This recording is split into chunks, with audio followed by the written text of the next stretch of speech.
All right, in this video, we're going to be focusing on ISO, and what ISO essentially is photographers comparing how sensitive they are.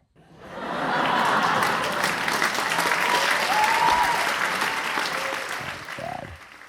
That was really bad. I'm sorry. All right, now that you suffered through that, in all seriousness, dad jokes aside, I'll leave them up for the rest of the video. I promise you that.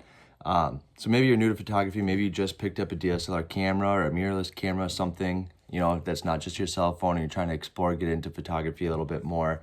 One term that you're gonna hear thrown around all over the place is your ISO setting. And so my goal is in this video, in 60 seconds, I want to explain to you what ISO is so that you have a basic understanding of it. And then from there you go deeper into it. But ultimately, 60 seconds on the clock. Let's go right now. All right, so ISO goes down to how sensitive your camera is. Your camera has an internal setting measured in ISO numbers. This is very layman's terms, okay?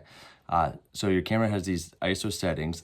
The lower the number that you have, your camera set to, the less sensitive it needs to be to light. You would have this number low, like set at like 100, 200, 400 if you're outdoors, bright, light from the sun, little clouds, things like that. Because there's so much light available, it does need to be sensitive.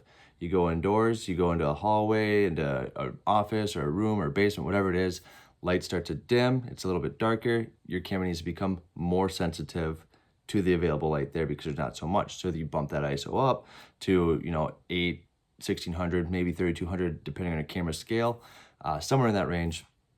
And just keep going from there, right? If you're at a nighttime, right, there's not a lot of light, maybe it's just the starlight, very minimal ambient light out there, you're gonna have to be up higher, 32, 6400, and up from there.